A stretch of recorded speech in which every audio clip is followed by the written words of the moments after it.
Victorian England, 1847. The carriage wheels rattled over the cobblestones as Lady Diana Russell gazed out at the dreary London fog enveloping the city. Rain tapped against the windows, matching the nervous rhythm of her heart. Her gloved fingers twisted anxiously in her lap, creasing the expensive fabric of her travelling dress, a dress that had cost her father's last remaining guineas. "We are nearly there, my lady," her lady's maid Martha whispered, breaking the oppressive silence that had accompanied them since departing from Russell House that morning. Diana nodded, unable to find her voice. The knot in her stomach tightened as the carriage turned onto a grand avenue lined with stately townhouses. In less than an hour she would meet the man who was to become her husband, the Marquis of Blackwood, Lord George Churchill, a man she had never met, but whose reputation preceded him. Cold, calculating, powerful. The Russell estate was in ruins. Her father, the once respected Earl of Harlington, had gambled away their fortune before passing away in a riding accident 3 months prior, leaving Diana and her ailing mother with nothing but crushing debt and a crumbling manor. The marriage contract with the Marquis promised to save what remained of their family lands and provide for her mother's medical care. "Is it wrong to feel like a sacrificial lamb, Martha?" Diana asked quietly, watching raindrops chase each other down the glass. Being sold to save what remains of the Russell name, Martha's weathered face softened with sympathy. She had been with Diana since childhood, and was the closest thing to family she had left, besides her bedridden mother. "It's an honourable thing you're doing, my lady. There's no shame in securing your family's future." "Honour?" Diana repeated with a hollow laugh. "How strange that my honour is measured by my willingness to marry a stranger." The carriage finally pulled through imposing iron gates and up a long winding drive.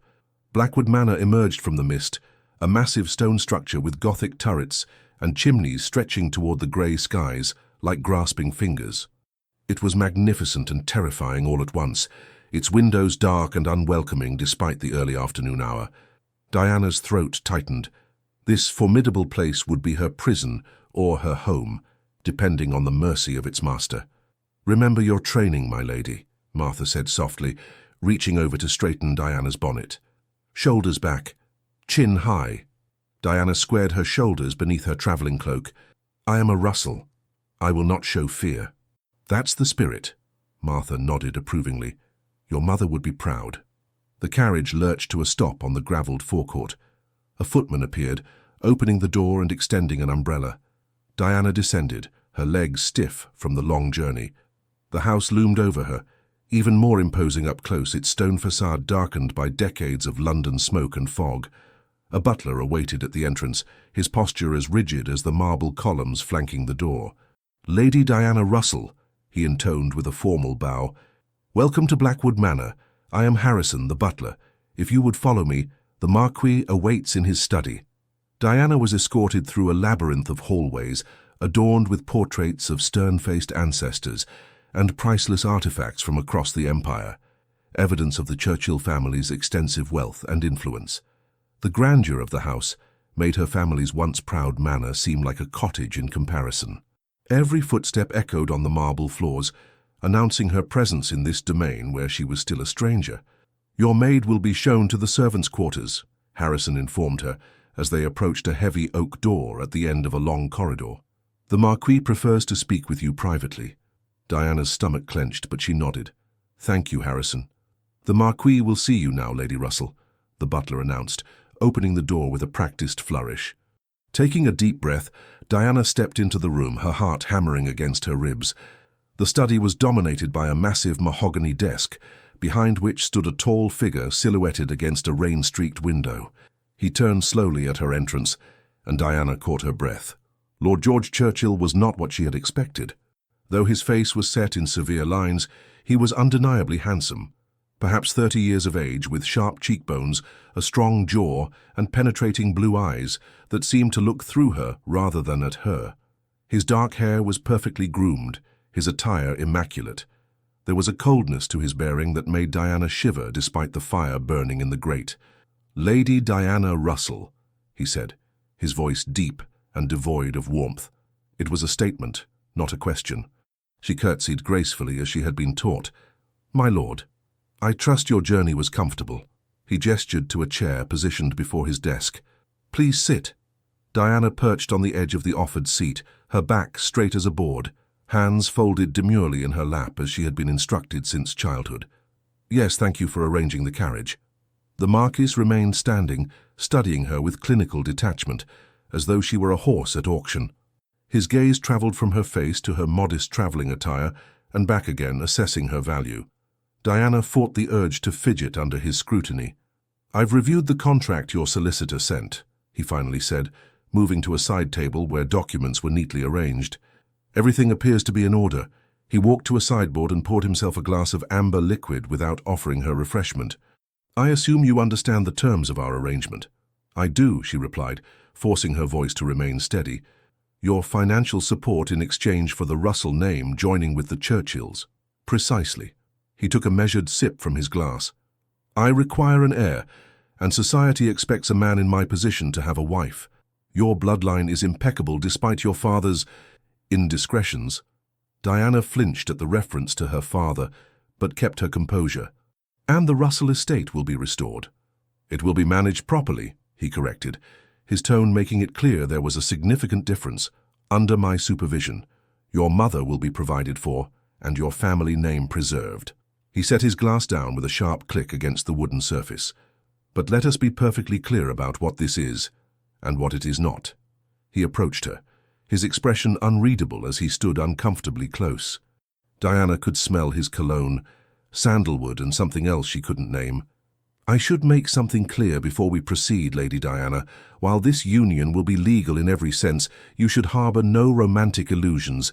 This is a business arrangement, nothing more." Diana met his gaze steadily, refusing to be intimidated despite her racing heart. "I understand perfectly, my lord." "Good." He clasped his hands behind his back. "Then I shall be plain. You will have your own apartments in the East Wing. You will fulfill your social obligations as the Marchioness of Blackwood.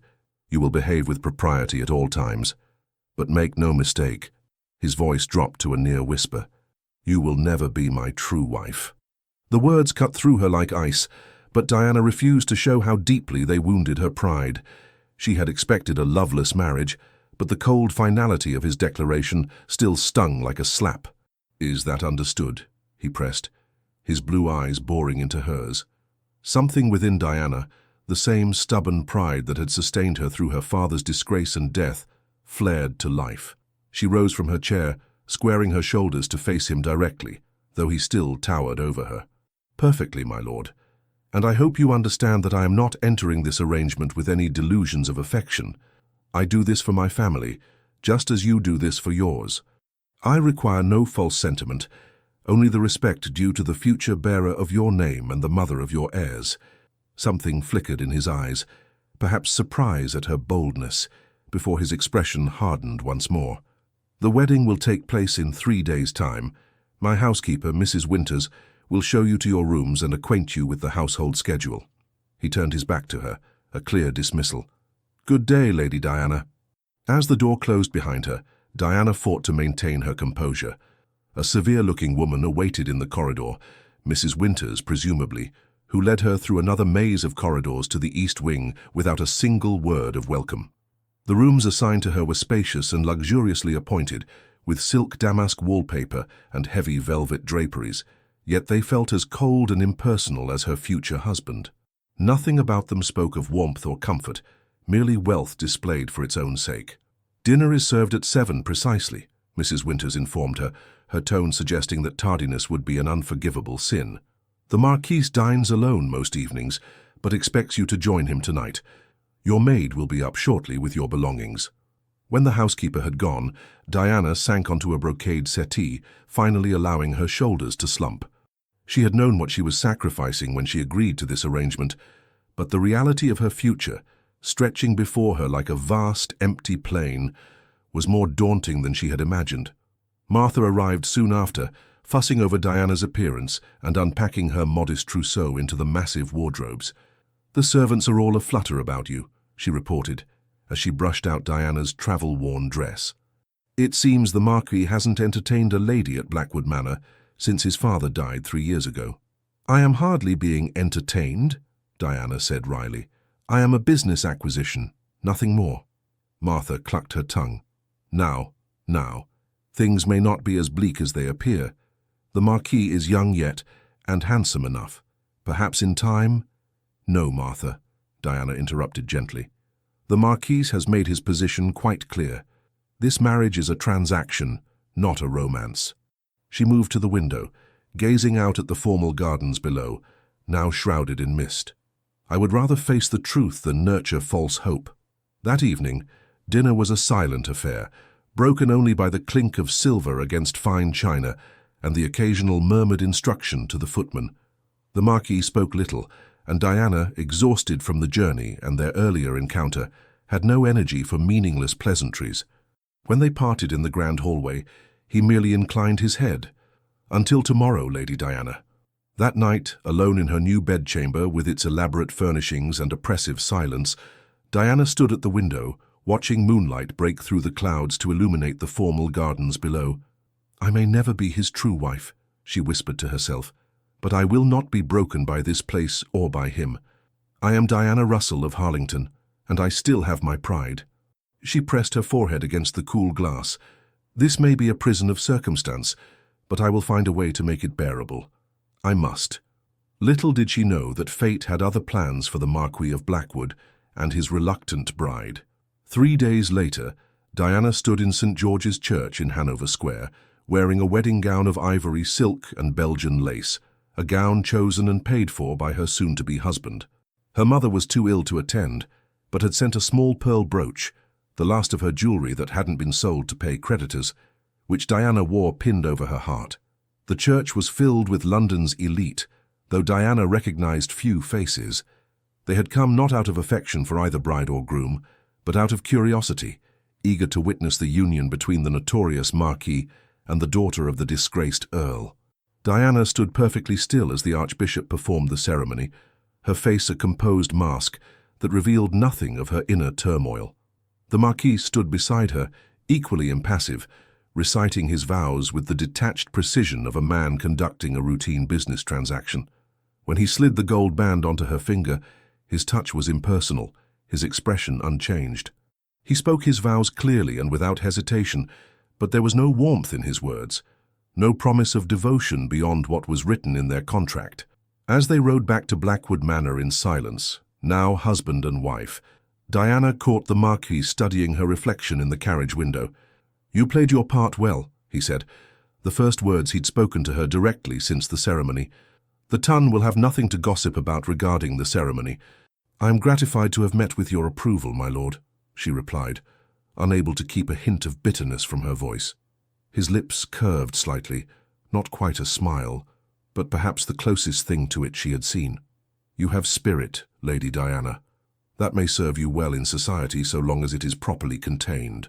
The wedding breakfast was an elaborate affair, with countless dishes and fine wines, yet Diana could barely eat, her stomach knotted with tension. She performed her duties as the new Marchioness, smiling at the right moments, conversing pleasantly with guests who had come more out of curiosity than genuine goodwill. As she circulated among the crowd, she caught fragments of whispered conversations. Poor girl. Cold as ice, that one. Married for the money, no doubt. Each barbed comment strengthened her resolve to maintain her dignity.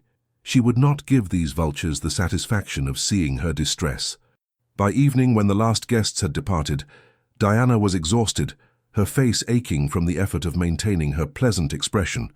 She retreated to her chambers as instructed, relieved when there was no summons from her husband.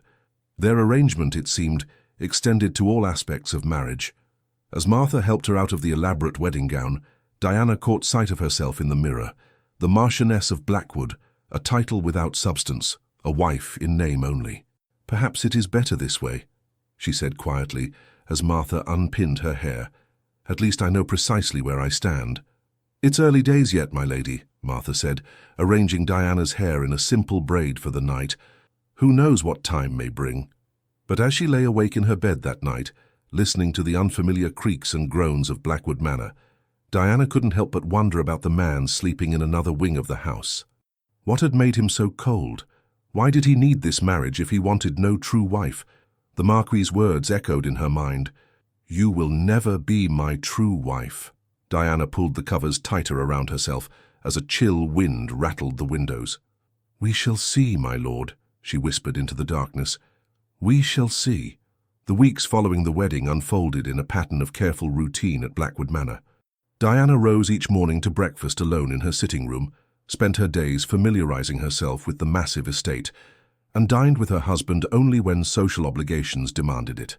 The Marquis remained as distant as the moon, disappearing to London on business for days at a time without explanation, and secluding himself in his study when present. Diana's life as Marchioness of Blackwood bore little resemblance to the marriage she had once imagined for herself. There were no shared confidences, no gentle touches, no companionship. Instead, she found herself mistress of a grand house that felt more like a mausoleum than a home, populated by servants who watched her with curious, sometimes pitying eyes. Yet Diana refused to surrender to self-pity. If she could not have a true marriage, she would at least make herself useful. She began by learning the names of every servant, from the highest-ranking butler to the lowest scullery maid. She studied the household accounts, memorized the family histories of the tenant farmers, and explored every corner of the sprawling estate. Knowledge, she decided, was her best defense against feeling like an interloper. "My lady," Mrs. Winters approached her one morning in the conservatory, where Diana had been arranging flowers, "these tasks are hardly befitting your station. We have gardeners for cutting flowers." Diana continued her work, selecting a pale pink rose to complement the arrangement. "I find it soothing, Mrs. Winters. Besides, I have always believed that idleness breeds discontent." The housekeeper's lips thinned with disapproval. The previous Marchioness never concerned herself with such matters. The previous Marchioness? Diana paused, scissors in hand. "You mean the Marquis's mother?" "Indeed, Lady Eleanor Churchill," Mrs. Winters replied, her tone softening slightly. "A most refined lady. She understood the proper distance between the family and the staff." Diana set down her scissors, suddenly curious. In all the weeks she had been at Blackwood Manor, her husband had never once mentioned his mother. "Tell me about her, Mrs. Winters. What was she like?" The housekeeper hesitated, clearly weighing her words. "She was gentle, kind even, perhaps too kind for her own good." Something flickered across her face, an old grief, quickly masked. "But it is not my place to speak of family matters, my lady." Before Diana could press further, a footman appeared at the conservatory entrance. "Begging your pardon, my lady, but the Marquis has returned from London and requests your presence in the drawing-room." Surprised by the unusual summons, Diana hastily removed her gardening apron and smoothed her hair. "Thank you, James. Please tell his lordship I shall be there directly." She found the Marquis standing by the window, still wearing his travelling clothes. He turned at her entrance, and Diana was struck by how weary he appeared.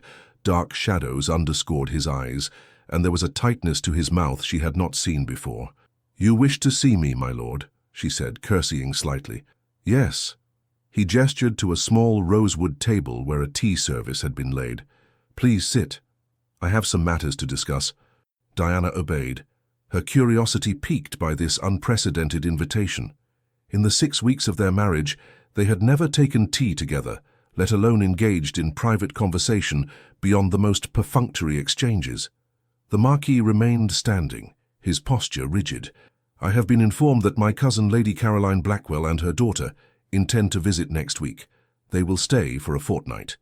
Diana nodded, keeping her expression neutral despite her surprise.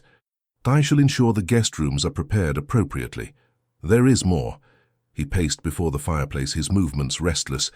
"Lady Caroline was close to my father. After my mother's death, she frequently acted as his hostess for social gatherings." Something in his tone caught Diana's attention, a barely perceptible edge that suggested deep dislike. "I understand," she said carefully. "Would you prefer that I defer to her regarding household matters during her stay?" "No." His response was swift and emphatic. "You are the Marchioness of Blackwood now. This is your household to manage as you see fit." He paused, seeming to struggle with his next words. "Lady Caroline may attempt to assert her influence. She is accustomed to having her way at Blackwood Manor." Diana studied her husband's face, sensing there was much he was not saying. "And how would you prefer I handle such attempts?" For the first time, a flicker of something almost like approval crossed his features. "With the same spirit you have shown thus far, Lady Diana. My cousin respects strength, if little else." The conversation was interrupted by Harrison announcing that the Marquis's bath had been prepared. As her husband moved to leave, Diana found herself speaking without forethought. "My lord, I know very little of your family," she said. "If I am to navigate this visit successfully, perhaps you might enlighten me further." The Marquis paused at the door, his back to her. For a moment, Diana thought he would ignore her request. Then, without turning, he said, "My mother died when I was 12. A fever. Lady Caroline arrived before the funeral and has been inserting herself into Churchill affairs ever since." His voice hardened. "She has a daughter, Miss Adelaide, who is near your age. They are our closest living relatives, but do not mistake that for affection." With those cryptic words he departed, leaving Diana with more questions than answers. That evening at dinner, another rare occasion when they dined together, Diana ventured to probe further. "Tell me about your mother, my lord. Mrs. Winters mentioned she was much beloved by the staff." The Marquis's knife stilled against his plate. "Did she?" he asked, his tone carefully neutral. "She seemed reluctant to elaborate," Diana admitted, "but I should like to know more about the lady whose place I now occupy." Her husband resumed cutting his meat with precise movements. "My mother was unlike anyone else in our circle," he finally said. "She came from a respectable family, but not one of great wealth or title.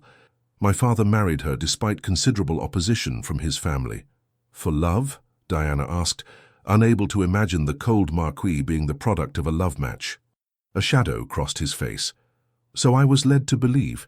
She was beautiful, yes, but it was her spirit that captivated everyone who knew her. She treated servants with the same courtesy she showed to dukes. She insisted on personally supervising my education rather than sending me away to school." His voice softened imperceptibly. "The gardens were her particular passion. The rose garden beyond the East Terrace was her creation." Diana recalled the neglected garden she had discovered during her explorations, once magnificent, but now overgrown and wild. "The one with the marble fountain." He nodded, something distant in his eyes. "She spent hours there, especially in summer." "Why has it been allowed to fall into disrepair?" Diana asked gently.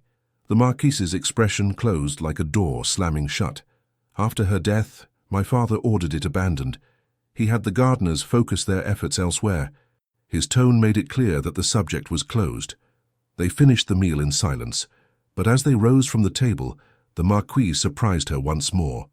"If you wished to restore the garden," he said, not quite meeting her eyes, "I would have no objection."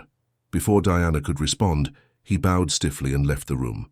The next morning, Diana sought out the head gardener, Mr. Hobbs, a weathered man with soil-ingrained hands and kind eyes. When she inquired about Lady Eleanor's rose garden, his face lit up with unexpected enthusiasm. "Oh, my lady, it was the jewel of Blackwood," he said, removing his cap. "Such roses you've never seen, varieties from all over the world. The old Marquis had them imported specially for her ladyship." "Why was it abandoned?" Diana asked, walking beside him toward the neglected garden. Hobbs's expression clouded. "Not my place to say, my lady, but it broke my heart to watch it go to ruin. The young master, the Marquis, that is, he used to help his mother tend the roses when he was a lad. Had a knack for it, he did." Diana tried to imagine her stern, reserved husband as a boy, helping his mother among the roses. The image seemed impossibly at odds with the man she knew. "Could it be restored, do you think?" she asked as they reached the garden's wrought-iron gate. "Aye, with time and care."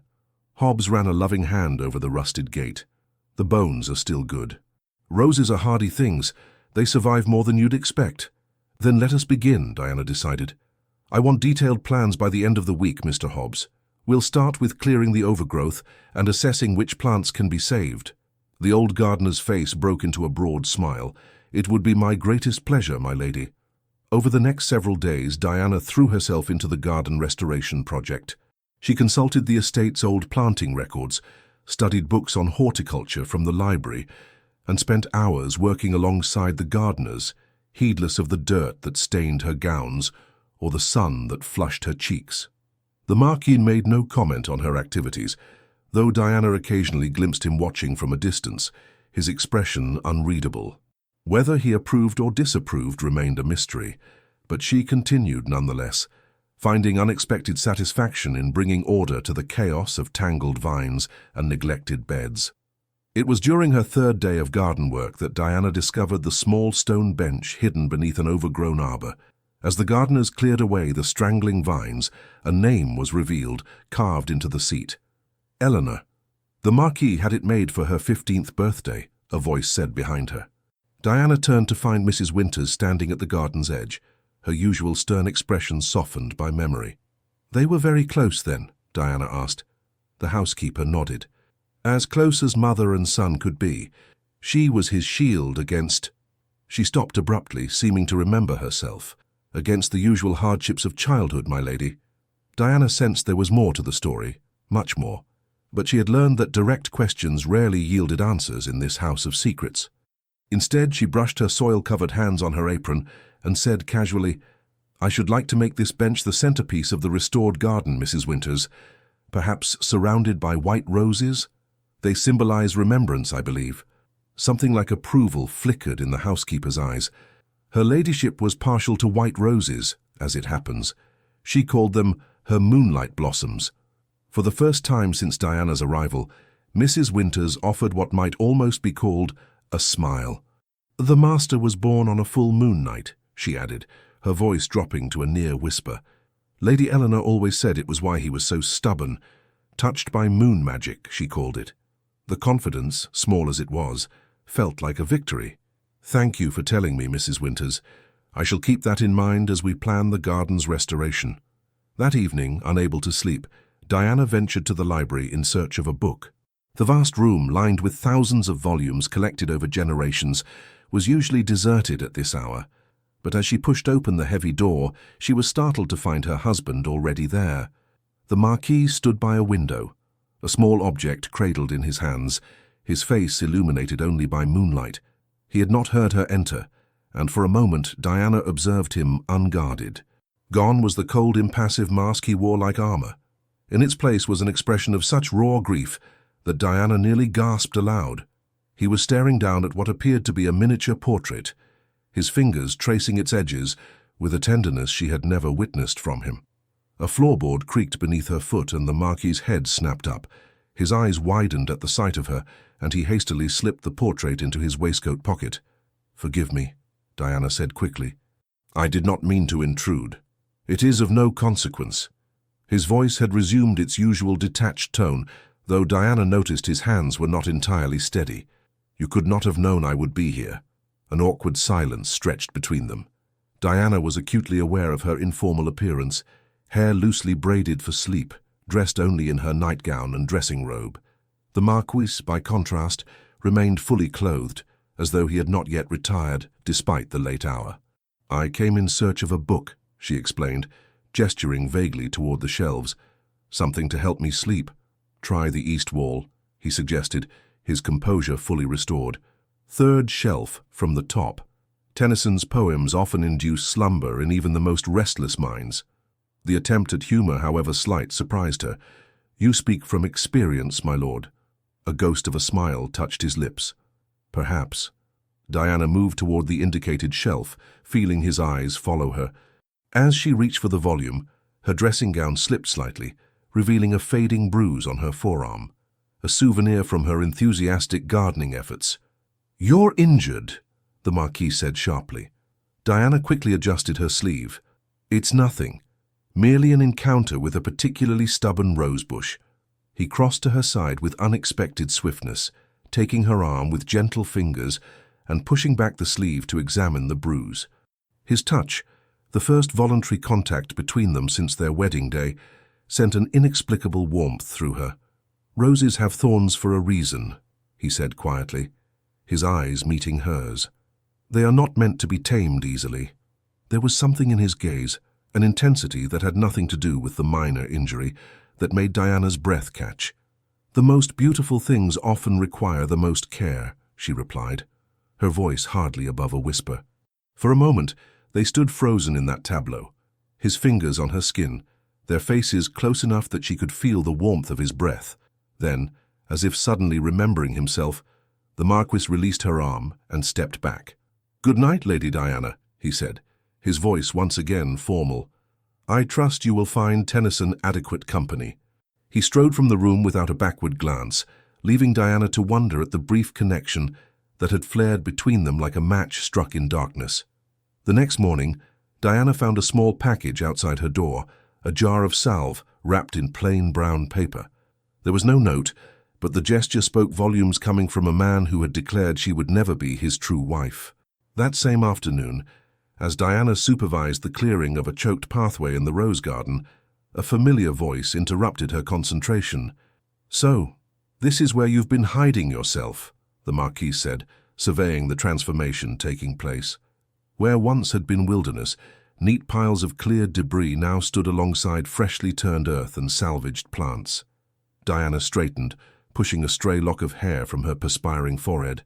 "Hardly hiding, my lord. We've been making quite a racket, I'm afraid." "Indeed." His eyes moved over the garden, taking in the progress. "Mr. Hobbs informs me you've been working alongside the gardeners. Is that wise?"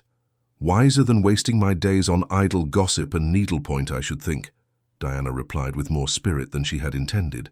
Then, softening her tone, she added, "Besides, I find the work satisfying. To see order emerging from chaos. There is a certain pleasure in that." The Marquis studied her face, his expression thoughtful. "You continue to surprise me, Lady Diana. Is that good or ill, my lord? I have yet to decide." He glanced toward the stone bench, now freed from its prison of vines and partially cleaned. "You found my mother's seat?" Diana nodded. "Mrs. Winters told me you had it made for her. For her 35th birthday," he corrected. "Not her 15th, as I suspect Mrs. Winters said. Our housekeeper's memory sometimes plays tricks on her these days." "It's a beautiful piece," Diana said. "I thought to make it the centerpiece of the garden, surrounded by white roses. Mrs. Winters mentioned they were your mother's favorite."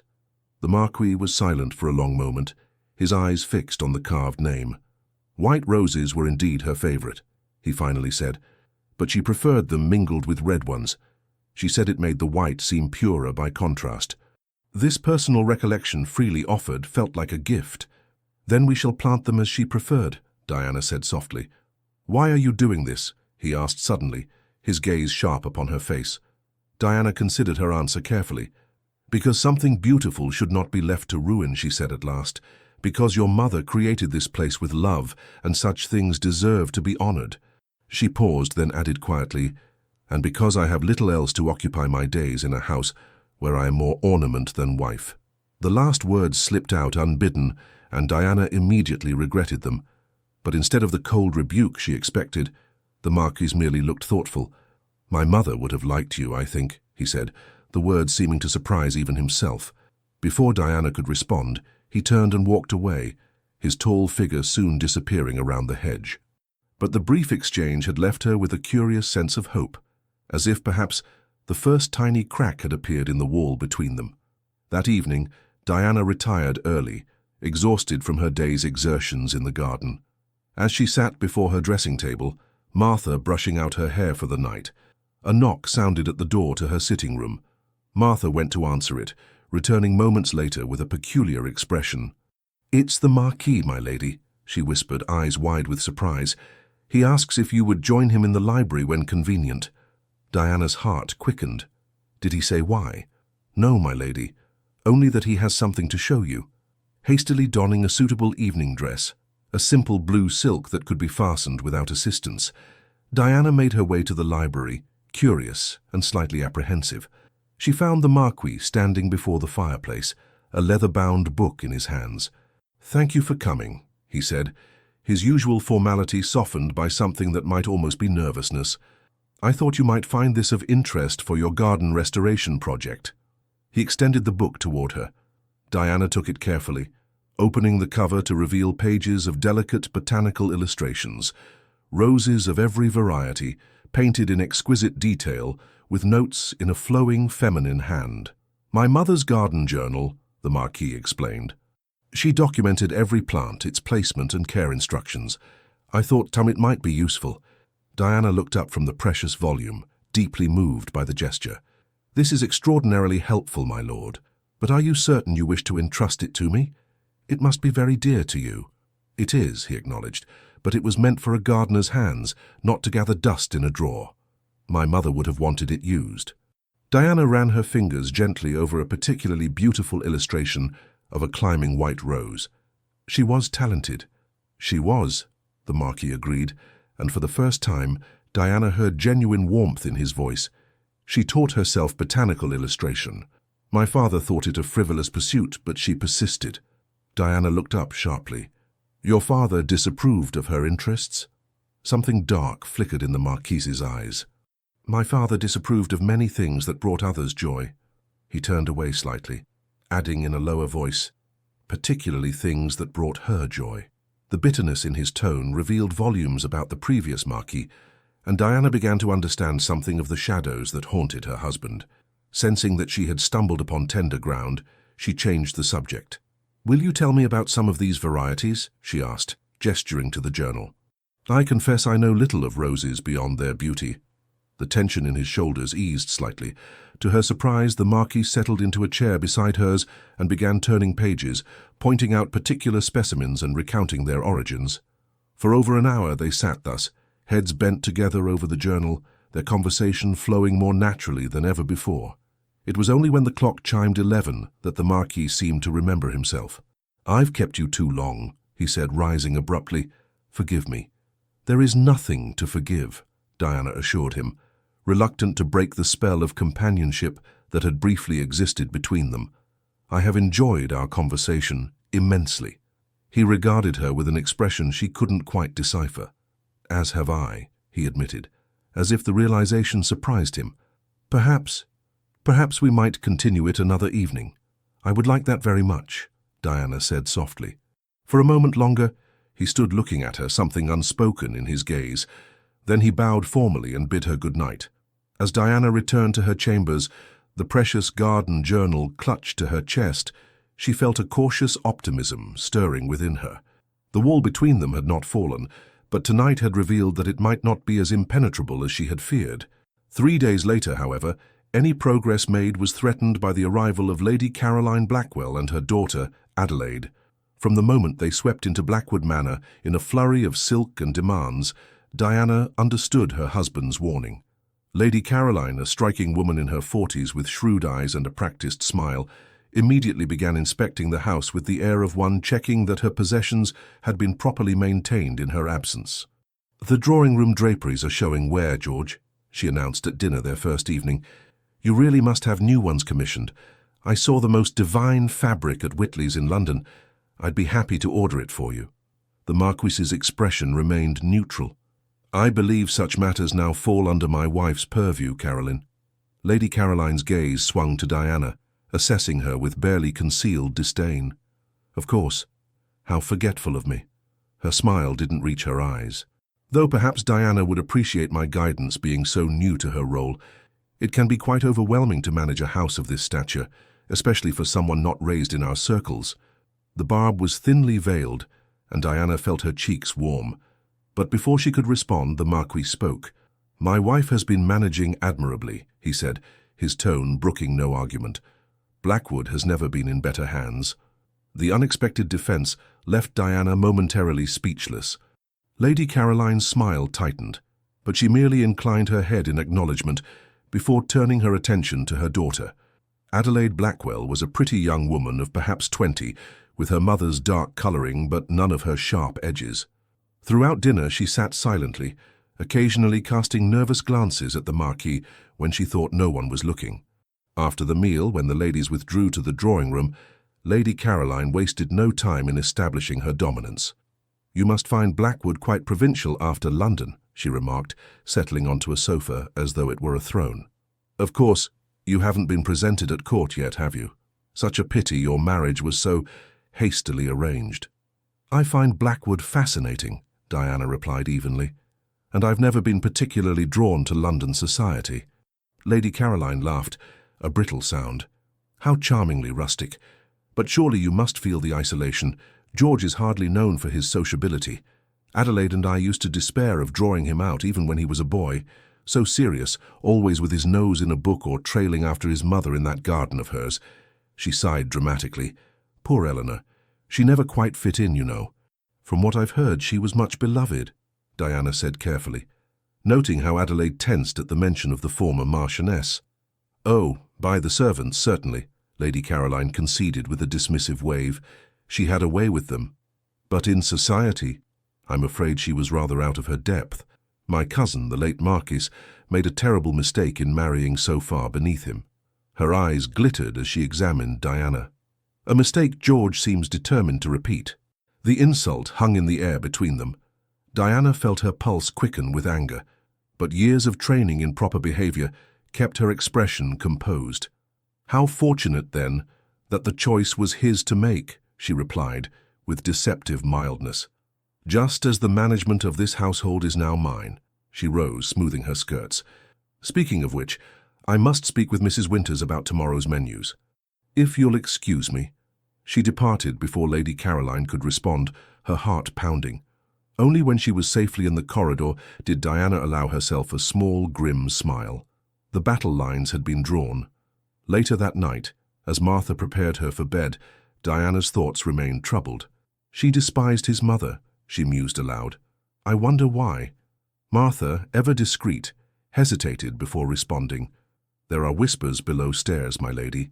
The servants who have been here longest say that Lady Caroline had hoped to marry the old Marquis herself, before he chose Lady Eleanor instead. Diana's eyebrows rose. And she's harbored that resentment all these years. Some wounds fester rather than heal, Martha said wisely, especially those to pride. Diana thought of the garden journal, of the woman who had lovingly documented each rose. What had it been like for gentle Eleanor Churchill to live under the same roof as a woman who resented her very existence? There's more, Martha added, her voice dropping to a whisper. They say that after Lady Eleanor died, Lady Caroline was quick to console the old Marquis, very quick indeed. Within months she was acting as mistress of Blackwood, in all but name. Diana recalled her husband's cold voice. Lady Caroline arrived before the funeral and has been inserting herself into Churchill affairs ever since. The pieces were beginning to fit together, painting a picture of a household divided by grief, resentment, and perhaps something darker. And the Marquis, my husband, what was his relationship with Lady Caroline? Martha's expression grew troubled. I cannot say for certain, my lady. But the older servants hint that the young master suffered greatly after his mother's death, and not just from grief. A chill ran through Diana as she considered the implications. What kind of childhood had her husband endured in this grand cold house? What secrets lay buried beneath the polished floors of Blackwood Manor? As she lay awake that night, Diana's thoughts turned to the man sleeping in another wing of the house, a man who had declared she would never be his true wife, yet who had defended her against Lady Caroline's barbs, who had shared his mother's precious garden journal, who had perhaps begun to see her as something more than a convenient solution to a dynastic problem. Tomorrow, she resolved, she would continue her work in the garden, not just for the sake of honouring Eleanor Churchill's memory, but because somehow she sensed that in restoring what had been broken, she might find a way to reach the man whose heart had been similarly neglected. The fortnight of Lady Caroline's visit stretched Diana's patience to its limits, but she emerged victorious in ways she hadn't anticipated. Each day brought new attempts by the older woman to undermine Diana's authority in the household, yet with each challenge, the Marquis sided firmly with his wife. By the time the visitors departed, something had shifted in the atmosphere of Blackwood Manor, a subtle rebalancing of power that left Diana feeling more secure in her position than ever before. More importantly, the shared adversary had forged an unexpected alliance between Diana and her husband. The Marquis began joining her for breakfast, a meal they had never before shared. Their conversations, once stilted and formal, now flowed more easily, particularly when discussing the garden restoration, which had become Diana's passion. As summer faded into autumn, bringing cooler winds and shorter days, the garden began to take shape. The wild tangle had been cleared away, revealing the original pathways and beds. Many of the roses had proved remarkably resilient, sending up new shoots once freed from the choking weeds. With the guidance of Lady Eleanor's journal, Diana and Mr. Hobbs had created a planting scheme that honoured the original design while adding complementary new varieties. The Marquis took to walking the grounds each evening, his path invariably leading him to the rose garden where Diana often worked until dusk. He would observe her progress, sometimes offering memories of how the garden had looked in his mother's time. Occasionally, he would even roll up his sleeves and assist with a particularly stubborn root or help position a new trellis. During these shared moments, Diana caught glimpses of the man beneath the formal exterior, a man with unexpected gentleness in his hands and memories of happiness not entirely extinguished by grief. She began to understand that the cold, distant Marquis, who had declared she would never be his true wife, was a fortress built around a heart that had known too much pain. On a crisp October evening, as the last rays of sunlight gilded the turning leaves, Diana was supervising the installation of a small fountain near her mother-in-law's bench when the Marquis appeared at the garden entrance. His face was unusually grave, and he carried a letter in his hand. "My lord," Diana greeted him, setting down her gardening gloves. "Is something amiss?" "I've had word from London," he said, his voice tight. "There has been an outbreak of influenza in the city. Several prominent families have been affected." Diana's heart sank. Influenza was a dreaded visitor, capable of sweeping through entire households with devastating consequences. "Should we be concerned here at Blackwood?" "Perhaps." He folded the letter carefully. "I must travel to London tomorrow. My solicitor has fallen ill, and there are urgent matters that cannot wait." "Surely they can wait until the outbreak subsides," Diana protested. "It's not worth risking your health." Something flickered in his eyes, surprise perhaps at her concern. "The affairs of an estate this size do not pause for illness, Lady Diana. I will take precautions." Diana wanted to argue further, but knew it would be futile. Instead, she nodded, trying to mask her worry. "How long will you be gone?" "No more than 3 days," he assured her. "I shall return before the week's end." That night, as Diana prepared for bed, she found herself unusually restless. The thought of the Marquis exposing himself to the dangers of an influenza outbreak troubled her more deeply than she cared to admit. When had her feelings toward him shifted from wary curiosity to genuine concern? She could not pinpoint the moment, but she knew with certainty that the prospect of harm coming to him now caused her genuine distress. "You're fond of him," Martha observed quietly as she brushed Diana's hair. Diana met her maid's eyes in the mirror. "Is that so surprising?" "Not to me, my lady," Martha said with a small smile. "He's changed these past months. Anyone with eyes can see it." "Has he?" Diana murmured, more to herself than to Martha. "Or have I simply learned to see him more clearly?" "Perhaps both," Martha suggested wisely. The Marquis departed early the next morning, before Diana had risen. She found a brief note on her breakfast tray, written in his precise hand. "Lady Diana, I shall return by Friday. The garden journal remains in your capable hands. G." Those 3 days stretched longer than any Diana had experienced at Blackwood. She filled them with activity, supervising the garden work, reviewing household accounts, and writing long overdue letters to old friends. Yet her thoughts continually drifted to London and the man who had gone there despite the danger. On Friday morning, Diana woke with a sense of anticipation. She took extra care with her appearance, selecting a deep blue dress that Martha had once mentioned brought out the color in her eyes. When the Marquis had not arrived by dinner time, she told herself there had likely been delays on the road. Nothing to worry about. It was nearly midnight when she heard the commotion in the entrance hall, the clatter of carriage wheels, the hurried footsteps of servants, and Harrison's voice raised in alarm. Diana threw a shawl over her nightgown and hurried downstairs, propriety forgotten in her concern. She found chaos in the main hall. The Marquis had indeed returned, but he was being supported between 2 footmen, his face alarmingly flushed, his normally immaculate appearance dishevelled. "My lord!" Diana rushed forward as the men helped him to a chair. The Marquis looked up at her through fever-glazed eyes. "Diana," he murmured, his voice hoarse. "Forgive me. Did not wish to disturb you." Diana pressed her palm to his forehead and gasped at the heat radiating from his skin. "You're burning with fever. Harrison, send for Dr. Thompson immediately, and have a fire lit in the Marquis's chamber." "Already seen to, my lady," Harrison assured her, his usual stoic demeanor betraying concern. "James has gone for the doctor." "Help me get him upstairs," Diana instructed, her fear giving way to decisive action. "He needs to be in bed at once." Between the footman and Diana's support, they managed to get the Marquis to his bedchamber. His valet Stevens was already turning down the bed and stoking the fire. With efficient movements born of long service, he began removing the Marquis's travel-soiled clothing. "I shall wait outside," Diana said, moving toward the door to give her husband privacy. "No." The Marquis's fevered gaze found hers, unexpectedly lucid for a moment. "Stay, please."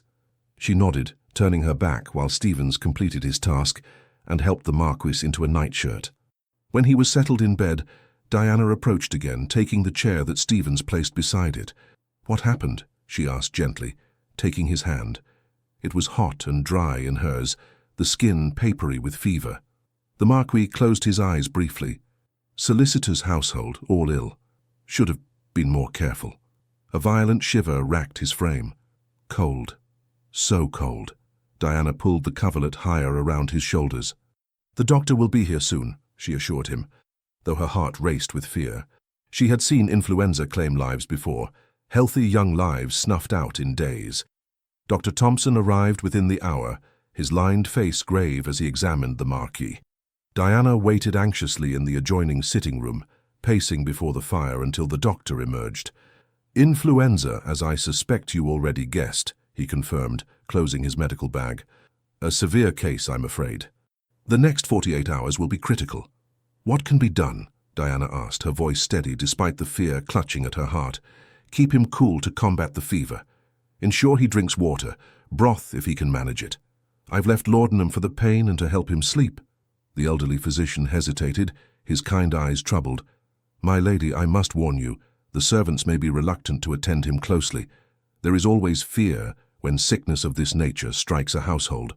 "I understand, Doctor," Diana said, squaring her shoulders. "Thank you for your candor." After Dr. Thompson departed, Diana called Mrs. Winters and Harrison to the drawing room.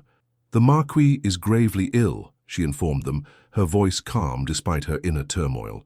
"I will need a rotation of staff to assist in his care." Mrs. Winters and Harrison exchanged uncomfortable glances. "My lady," the housekeeper began, her normally austere face betraying unease, "the staff is concerned about contagion. The last time influenza swept through the house during the old Marquis's time, 3 servants died." Diana felt a chill that had nothing to do with the autumn air. "I see." She considered for a moment, then made her decision. "Then I shall tend to him myself." "My lady," Mrs. Winters gasped, scandalized. "That is hardly appropriate. Perhaps we could send for a nurse from the village." "There is no time," Diana said firmly. "And I will not have it said that the Marchioness of Blackwood abandoned her husband in his hour of need." She looked from one stunned face to the other. "I will require fresh water, clean linens, and broth to be brought at regular intervals. Beyond that, I will manage." "Yes, my lady," Harrison said, a new respect evident in his voice. As night fell, Diana took her place at the Marquis's bedside. His condition had deteriorated rapidly, his powerful frame now racked with fever and chills. He drifted in and out of consciousness, muttering words she couldn't understand. Diana dipped a cloth in cool water and gently bathed his face and neck. His skin burned beneath her fingers, his breathing labored. She had discarded her shawl hours ago, her hair falling loose down her back as she worked tirelessly to bring his temperature down. "You must fight this, George," she whispered, using his given name for the first time. "You are too stubborn to let a mere fever defeat you."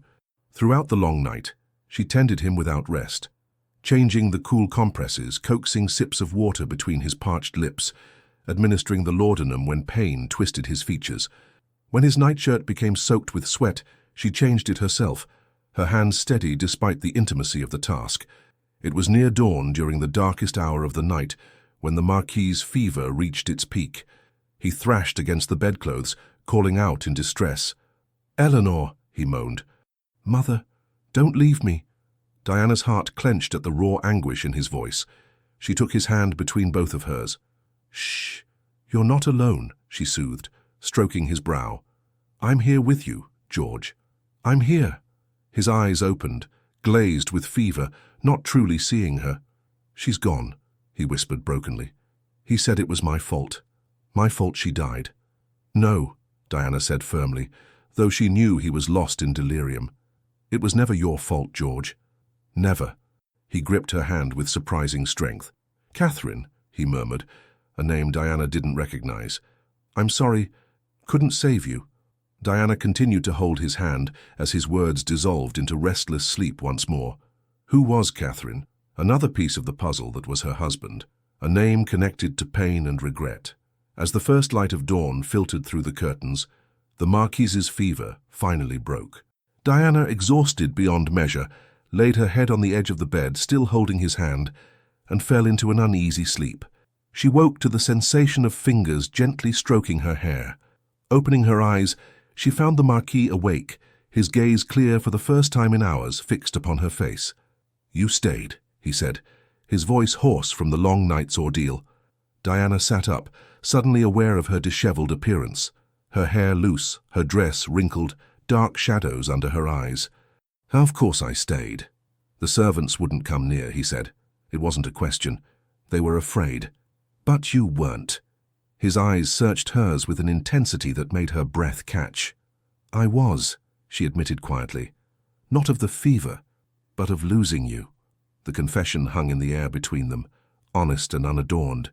For a long moment, he simply looked at her, something shifting in his expression, a softening, a recognition.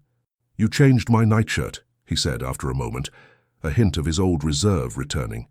Diana felt heat rise to her cheeks. It needed to be done. A ghost of a smile touched his lips.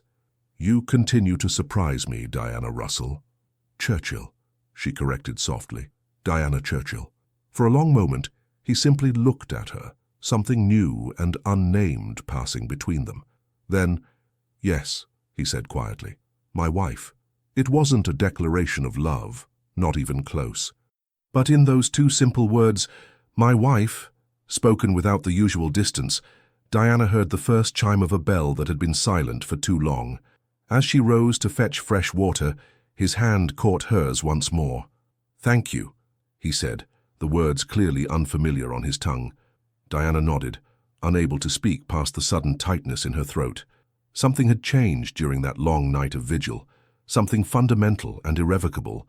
In his moment of greatest vulnerability, the Marquis of Blackwood had revealed more of himself than in all the months of their marriage. And Diana, witnessing his pain and fear, had found something in her heart she hadn't expected. Not just duty or obligation, but a genuine desire to ease his suffering. As she slipped from the room to order fresh broth and linens, Diana realized with a start that she no longer viewed her marriage solely as an arrangement of convenience. Somewhere in the quiet hours of tending to a man lost in fever dreams, she had begun to care for her husband, perhaps even to love him. The thought both thrilled and terrified her. The Marquis's recovery was slow but steady. For a week, he remained confined to his bed, his usually formidable strength sapped by the fever. During this time, Diana continued to oversee his care, spending hours reading to him, discussing estate matters, or simply sitting in companionable silence as he dozed. These quiet days of convalescence revealed aspects of George Churchill that Diana might never have discovered otherwise. His dry wit, his extensive knowledge of literature, his thoughtful opinions on everything from agricultural techniques to political reform. Without the pressures of formal society or the weight of managing the estate, he seemed lighter somehow, more inclined to conversation and even occasional laughter. For his part, the Marquis observed his wife with new eyes. The woman who had nursed him through the fever was not the proper, somewhat reserved Lady Diana he had married, but a determined, compassionate force of nature who had faced down fear to care for him when others would not. "You risked your own health," he remarked one afternoon as they sat before the fire in his sitting room, Diana reading aloud from a volume of Scott's poetry. "Why?" Diana closed the book, marking her place with a ribbon. "Would you have had me abandon you to the care of frightened servants, or a hired nurse who saw you only as a duty? Most wives of our circle would have done precisely that," he pointed out. "It would have been perfectly acceptable." "I am not most wives," Diana replied simply, "and I did not marry you to be acceptable, but to be your wife, in name at least, if nothing more." Something flickered in his eyes at her words. "And if I wished for more than a wife in name only?" Diana's heart quickened. "Then you would need to tell me what that means, my lord, for you once made it very clear that I would never be your true wife." The Marquis winced slightly at the reminder of his cold declaration. "I was not at my best when we met," he admitted. "I had convinced myself that a marriage of convenience was all I required, all I deserved, perhaps." "And now?" Diana asked softly. He reached for her hand, his fingers warm and steady against hers. "Now I find myself wondering what might be possible between two people who began as strangers, but have perhaps become something more." Diana felt a rush of emotion too complex to name. "I would like to discover that as well," she said, her voice hardly above a whisper. For a moment they sat in silence, hands joined, the fire crackling in the grate. Then the Marquis, George, spoke again. "There are things you should know about me, Diana, things I have never shared with anyone." His face was solemn, his eyes shadowed. "About my mother's death, about Catherine." Diana squeezed his hand gently. "There will be time for all of that," she assured him. "When you are stronger." He nodded, grateful for the reprieve, yet somehow lighter for having expressed the intention. "Will you read a little more?" he asked. "Your voice, it brings me peace." Diana opened the book again, resuming where she had left off, her heart full of tentative hope. The road ahead might not be smooth. There were clearly wounds in her husband's past that had not yet healed, secrets that still haunted him. But for the first time she believed they might travel it together. As she read the poet's words of love and longing, she felt George's gaze upon her face, no longer distant or guarded, but warm with something that might, in time, grow into affection, perhaps even love. From the hallway outside, Mrs. Winters observed the scene through the partially open door, the Marquis and his bride, hands clasped, faces illuminated by firelight, a tableau of quiet intimacy that reminded the old housekeeper of another couple long ago. "Lady Eleanor would approve," she murmured to herself as she moved away, a rare smile softening her stern features. Her son has found his way home at last. November arrived with bitter winds and early frosts, but within Blackwood Manor, a different sort of change was taking place. The weeks following the Marquis's illness had brought a gradual but unmistakable shift in his relationship with Diana. They now took most meals together, spent evenings in the library sharing books and conversation, and walked the grounds arm in arm when weather permitted. Though they still maintained separate bedchambers, a fact that occasionally caused Diana moments of wistful contemplation, in most other respects they had begun to forge a true partnership. Yet despite this new closeness, Diana sensed her husband still held part of himself in reserve. The name he had spoken during his fever, Catherine, had not been mentioned again, though it lingered in Diana's thoughts. Who was this woman whose memory caused him such pain? Another piece of the puzzle that was George Churchill, waiting to be revealed. Her opportunity came on a dreary afternoon when rain lashed the windows of Blackwood Manor, confining them indoors. Diana was arranging dried flowers from the garden in a porcelain vase when George entered the drawing room, a hesitant expression on his face. "I've been thinking," he said, coming to stand beside her, "about what I said during my recovery, that there were things you should know about me." Diana's fingers stilled among the rose hips and dried lavender. "Yes? If we are truly to build something between us, you deserve to know the truth." He gestured to the sofa. "Would you sit with me? It's not a brief tale." Diana joined him, her heart quickening at his serious tone. For a long moment, George stared into the fire as if gathering his thoughts, or his courage. "I told you my mother died when I was 12, he began finally. "What I didn't explain was that after her death my father changed, or perhaps, as you once suggested, he simply revealed his true nature without her moderating influence." He drew a deep breath, the firelight casting shadows across his face. "He became cruel, particularly to me. He blamed me for her death. She fell ill after nursing me through a similar fever, and he made certain I knew it." George's voice remained steady, but Diana saw the tension in his clasped hands. "Lady Caroline encouraged his bitterness. She had always resented my mother, and now she had her opportunity to erase Eleanor Churchill's memory from Blackwood. That's why the garden was abandoned," Diana said softly. "Yes, it was the first thing to go. Then her portraits were moved to storage, her rooms redecorated, her name rarely spoken." A muscle worked in his jaw.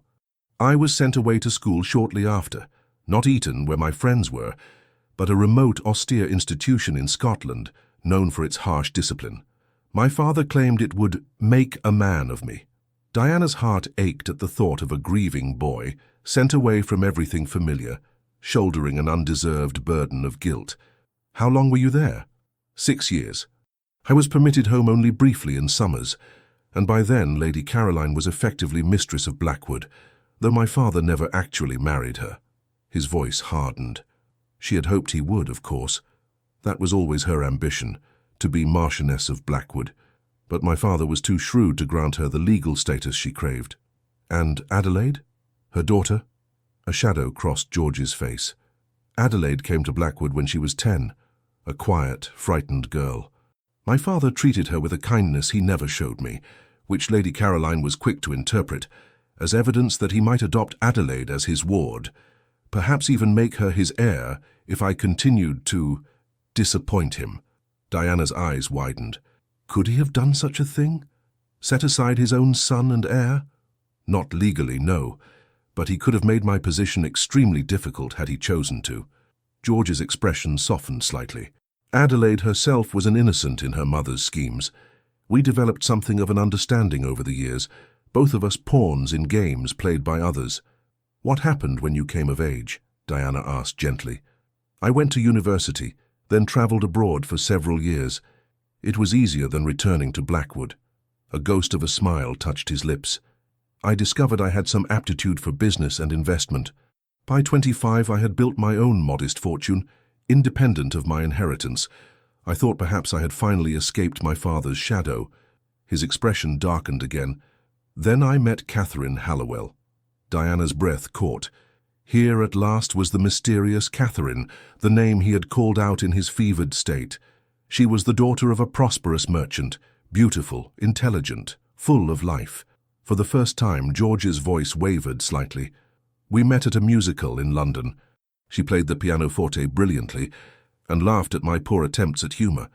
Within a month I had asked for her hand and her father had consented. You were engaged, Diana said softly, understanding beginning to dawn. George nodded, his eyes fixed on some distant memory. For 6 months. The happiest of my life. My father was furious, of course. The daughter of a merchant was hardly the match he had envisioned for the future Marquis of Blackwood. He refused to attend the wedding, threatened to cut me off entirely. But you didn't care, Diana guessed. I would have married her if she hadn't had a penny to her name, he confirmed. We had plans. A house in London, travels to Italy, a life built on our own terms. Diana already knew this story would not end happily, yet her heart contracted at the pain evident in his face. What happened? Influenza, George said simply, the single word laden with grief.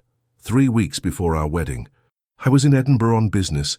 By the time I received word and returned to London, she was gone. He closed his eyes briefly. I never even had the chance to say goodbye. Oh, George, Diana whispered, taking his hand in hers. I'm so sorry. He turned his hand to clasp hers, drawing strength from her touch. My father called it divine judgment, punishment for my defiance in choosing a bride he hadn't approved. Lady Caroline suggested it was Catherine's common blood that made her too weak to fight the illness. Diana's indignation flared. How dare they? To use such a tragedy to wound you further. It hardly mattered by then, George interrupted, his voice hollow. I was already devastated beyond their reach. I retreated to my London house, saw no one for months. When my father died suddenly the following year, I returned to Blackwood only out of duty. He looked around the room, his expression distant. I became Marquis of Blackwood at 28, master of an estate I had grown to hate, with a title that had brought me nothing but pain. I closed off the east wing where my mother's rooms had been, dismissed half the staff who remembered her, and dedicated myself to business matters, rarely spending more than a few weeks here at a time. And Lady Caroline? Diana asked. She expected to remain at Blackwood, of course. One of my first acts as Marquis was to settle a modest income on her and Adelaide, and establish them in a house in Bath. A hint of grim satisfaction crossed his face. She has never forgiven me for thwarting her ambitions. Diana thought of the woman's barely concealed hostility during her visit, and understood it in a new light. And for 8 years, you lived thus? Alone? Dividing your time between London and an estate you could not love? Yes, George acknowledged. Until my solicitor suggested it was time I married and secured the succession. A business arrangement, he called it, a suitable wife from a good family who would provide heirs and manage the social obligations I had neglected. He looked at Diana directly now. I agreed because it seemed the sensible course. I had convinced myself I was incapable of loving again. So why not treat marriage as I did my other affairs, practically without sentiment? Diana felt a chill at his words, remembering their first meeting and his cold declaration that she would never be his true wife. "And then I arrived," she said quietly. "Yes," George's expression softened. "You arrived, with your quiet dignity and your unexpected spirit. You who faced Lady Caroline without flinching. You who brought my mother's garden back to life." His voice dropped lower. "You who stayed when everyone else fled from my sickness."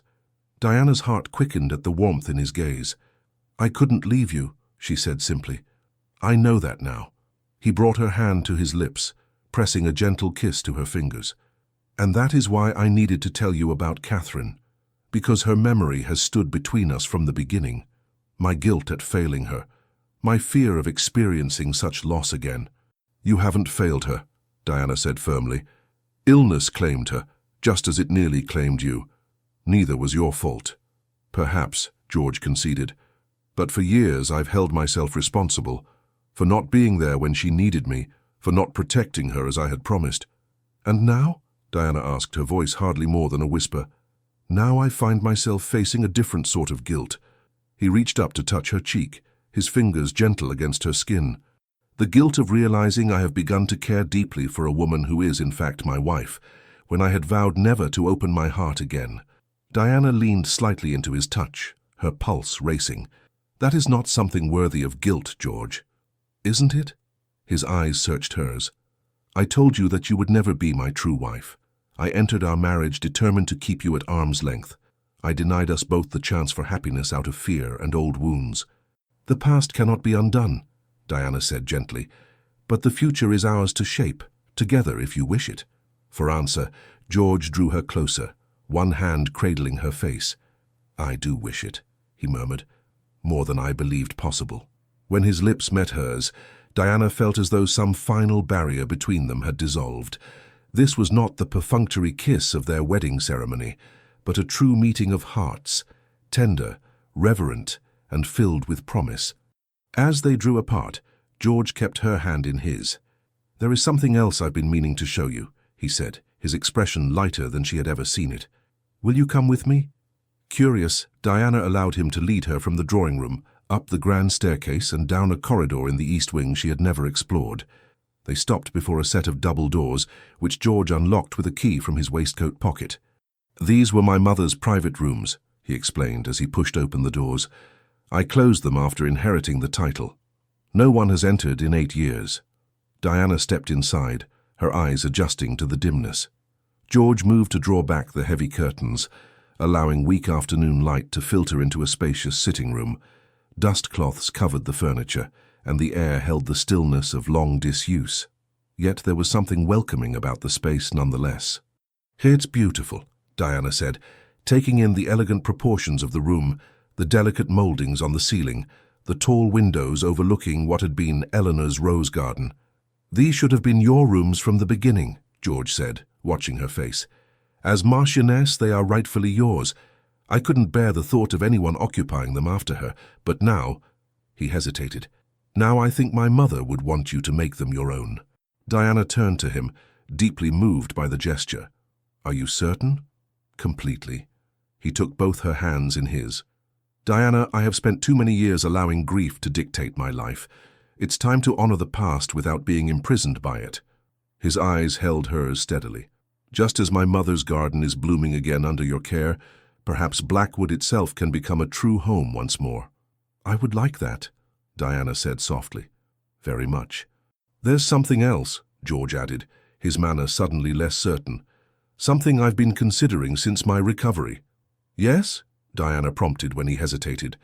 "Our current arrangement, separate rooms, separate lives in many ways. It was what I wanted when we married." He drew a deep breath. "It is not what I want now." Diana's heart began to race. "What are you saying, George?" "I'm asking if you would consider, if you might wish to—" He shook his head, seemingly frustrated with his own awkwardness. Diana, would you do me the honor of becoming my wife in truth, not merely in name? The question hung in the air between them, momentous and yet so simple. Diana looked at the man before her, no longer the cold, distant Marquis who had once declared she would never be his true wife, but a man who had shown her his wounded heart and was now offering it into her keeping. "Yes," she said simply, her voice steady despite the emotion welling within her. "I would be honored to be your true wife, George." The smile that transformed his face was like sunshine breaking through clouds. He drew her into his arms, holding her as though she were infinitely precious. "I cannot promise you a perfect happiness," he said against her hair. "I have been too long in darkness to find the light easily." "I don't ask for perfection," Diana replied, echoing words she had spoken to him during his illness. "Only for honesty, and the chance to build something real between us." Their lips met again, the kiss deeper now, filled with newfound hope and possibilities neither had dared imagine when they had first met in his study all those months ago. Outside, the rain had stopped, weak sunlight breaking through the clouds to cast a golden glow over Eleanor Churchill's newly restored garden. Inside, two people who had come together through duty were discovering something far more precious, a love born of compassion, strengthened through adversity, and now ready to flourish in the light of truth. In the months that followed, Blackwood Manor underwent a transformation as remarkable as that of its master and mistress. Diana moved into Eleanor's rooms, which were redecorated with her own taste, while preserving elements of their original character. The east wing, long closed off, became once again a center of life and activity. George found himself rediscovering his childhood home through Diana's eyes, seeing beauty where he had only remembered pain, finding comfort in traditions he had long abandoned. Together they began visiting the tenant farms, inspecting cottages that needed repair, establishing a school for the estate children. Diana's practical nature complemented his business acumen, creating improvements that benefited everyone who called Blackwood home. As winter settled over the countryside, blanketing the restored rose garden in snow, they established new traditions of their own, evenings by the fire in the library, reading to each other from favorite books, Sunday visits to the village church, where George had not set foot since inheriting the title. Christmas decorations more lavish than Blackwood had seen in a decade, culminating in a feast for the tenants in the great hall. And at night, in the privacy of what was now their shared bedchamber, they discovered each other anew, not as the strangers who had wed out of duty and convenience, but as partners who had chosen each other freely, with full knowledge of the other's strengths and frailties. It was in such a moment, as they lay entwined in the darkness, that Diana finally found courage to ask the question that had lingered in her mind since learning of Catherine. "Do you still think of her?" she asked softly, her head resting on George's chest. He didn't pretend to misunderstand. "Sometimes," he admitted, his fingers gently stroking her hair. "Not with the sharp grief of before, but with a kind of gratitude. She taught me I was capable of love when I had begun to doubt it. I wish I could have known her," Diana said sincerely. "She would have liked you." George pressed a kiss to her forehead. "But it is you, Diana Churchill, who has brought me back to life. You who has made Blackwood a home again." Diana smiled in the darkness.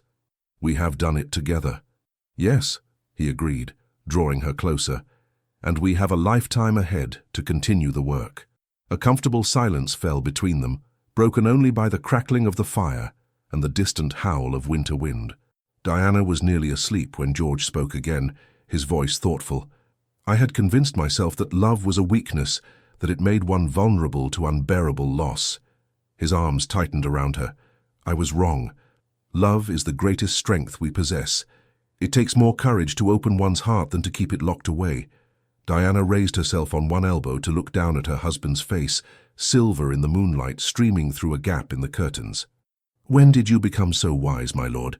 she asked, only half teasing. George smiled, reaching up to touch her cheek. "When I had the good sense to marry a woman wiser than myself," he replied, though I was too stubborn to recognize it at first. Diana laughed softly, settling back into his embrace. "We have both learned much since that first meeting in your study."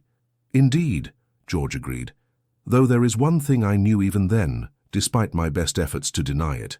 "And what was that?" "That you were extraordinary, Diana Russell." He kissed her with tender reverence. and that I was fortunate beyond measure that you had agreed to become Diana Churchill. Outside, snow continued to fall, mantling Blackwood Manor in pristine white. Inside, wrapped in each other's arms, the Marquis and Marchioness of Blackwood drifted to sleep, secure in the knowledge that what had begun as a marriage of convenience had become something far more rare and precious, a true meeting of hearts, bound by a love that had overcome pride, pain, and the shadows of the past to find its way into the light. 5 years later, the sound of children's laughter filled the gardens of Blackwood Manor as Diana watched from the terrace. 4-year-old Eleanor Catherine Churchill, with her father's dark hair and her mother's determined spirit, led her younger brother James on a merry chase among the rose bushes. "Careful, Ellie," Diana called. "Your brother cannot run as quickly as you." The little girl slowed obligingly, turning to take her toddling brother's hand with surprising gentleness. "Come on, Jamie," she said. "I'll show you the frog pond." Diana smiled, one hand resting unconsciously on her rounded belly where their third child grew. The doctors were confident this pregnancy would be as healthy as her previous 2, but George still insisted she rest frequently. As if summoned by her thoughts, her husband appeared at her side, placing a protective arm around her waist. "Our daughter has her mother's kind heart," he observed, watching the children. "And her father's leadership abilities," Diana added with a smile. "No one refuses Ellie anything when she sets her mind to it." George chuckled, a sound that had become wonderfully familiar over the years. Heaven help us when she comes of age, the ton won't know what hit them. They stood in comfortable silence, watching their children explore the world they had created together, a world built on trust, respect, and deep, abiding love. "Do you ever think about that day when we first met?" Diana asked, leaning against his shoulder. "How different things might have been if we had continued as we began." George pressed a kiss to her temple. "I try not to dwell on what might have been, but I thank Providence every day that you were brave enough to see beyond my walls, stubborn enough to remain when I pushed you away, and loving enough to show me what it meant to truly live again." Diana turned in his arms to face him. "It wasn't bravery," she said softly.